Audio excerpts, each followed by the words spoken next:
नमस्कार दोस्तों। तो आज हम सुनेंगे चार मित्रों की कहानी। एक गांव में चार मित्र रहते थे। उनमें से तीन बहुत ही विद्वान थे, पर वे व्यवहारिक ज्ञान को नहीं समझते थे।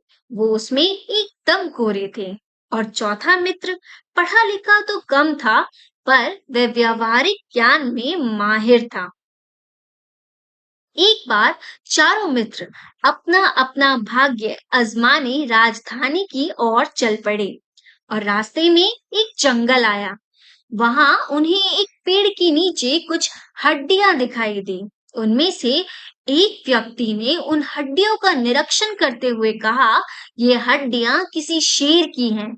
इन हड्डियों को एकत्र कर मैं अपनी विद्या से मरे हुए शेर का कंकाल तैयार कर सकता हूँ। दूसरे विद्वान ने कहा, मैं अपने ज्ञान के बल से उस कंकाल पर मांस चढ़ाकर एवं रक्त से भरकर उसे खाल से ढक सकता हूँ। और तीसरे विद्वान ने कहा, मैं अपनी विद्या से इस निर्जीव प्राणी को जीवित कर सकता हूँ। व्यवहारिक ज्ञान में माहिर चौथे मित्र को अपने तीनों मित्रों की बात सुनकर बड़ा आश्चर्य हुआ। उसने अपने विद्वान मित्रों को सावधान करते हुए कहा, मित्रों, शेर को जीवित करना खतरे से खाली नहीं होगा। यह सुनकर पहले विद्वान ने कहा, अरे, यह तो मूर्ख है। इस बेवकूफ को हमारे ज्ञान से ईर्ष्या हो रही है। दोनों विद्वान मित्रों ने भी उसका समर्थन किया। और यह देखकर वह समझदार व्यक्ति दौड़कर एक पेड़ पर चढ़ गया। तीनों विद्वान मित्रों ने अपने अपने ज्ञान का प्रयोग करना शुरू कर दिया।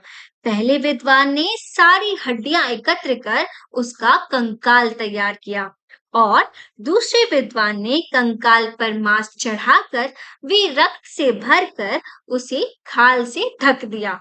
और तीसरे ने अपनी विद्या का प्रयोग कर उस निर्जीव शेर में जान डाल दी। जान आते ही शेर दहाड़ता हुआ खड़ा हो गया और तीनों पर टूट पड़ा। तीनों विद्वान वही ढेर हो गए और व्यावहारिक ज्ञान एवं सूझबूझ के कारण चौथे मित्र की जान बच गई। तो इस कहानी से हमें ये सीख मिलती है कि शास्त्रों में कुशल होना ही पर्याप्त नहीं है।